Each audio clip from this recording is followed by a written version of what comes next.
আসসালামু আলাইকুম, সবাই কেমন আছেন? আলহামদুলিল্লাহ ভালো আছি। তো এই ভিডিওটা আসলে ঈদের 3 দিনের দিনকার আমাদের গ্রামের বাড়িতে আমাদের জন্য গরুর গোস্ত আর হচ্ছে রুটি বানাইছিল, চালের রুটি। তো তার জন্য হয়েছিল গোস্ত রান্নার জন্য ভাবি কড়াইটা বসাই দিয়েছে, দেওয়ার পরে এখানে তেল দেওয়ার পরে পেঁয়াজ, মরিচ, দারচিনি, এলাচ, তেজপাতা, দারচিনি সব কিছু দিয়ে দিছে। তারপর মশলার মধ্যে দিছিল হলুদ গুঁড়া, মরিচ গুঁড়া, ধনিয়ার গুঁড়া, জিরার গুঁড়া, আদা রসুন বাটা দিয়ে ভালোভাবে মশলাটা কষে নিছে। কষে নেওয়ার পরে এসে এখানে আবার মাংসগুলো দিয়ে দিছে, দিয়ে ভালোভাবে কষে নিছে। কষে নিয়ে আবার সামান্য জল দিছে যেন মাংসটা ভালোভাবে কষাইতে পারে।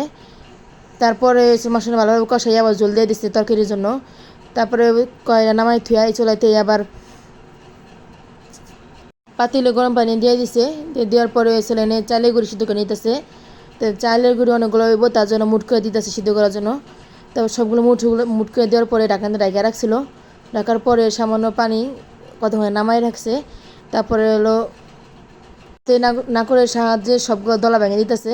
তারপরে না একটু পানি লাগবে দেখে মা আবার গরম পানি দিতেছে, দিয়ে পানির সাথে ভালোভাবে মিশিয়ে নিতেছে। মিশানোর পরে ছিল একটা বলের মধ্যে ঢেলে দিয়েছিল।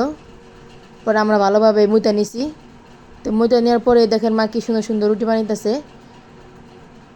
আটা যত সুন্দর গায়েগুলো মতো হইব অত সুন্দর কিন্তু রুটি হইব। তারপর আমাদের এখানে রুটি হয়ে গেছে, তারপর সরাসরি আমরা খাইতে গেছিলাম। তো এখানে দেখেন গরুর গোস্ত ঝোল আর হয়েছিল রুটি। তো যদি ভিডিওটা ভালো লেগে থাকে লাইক করেন, কমেন্ট করেন আর শেয়ার করেন। আল্লাহ হাফেজ।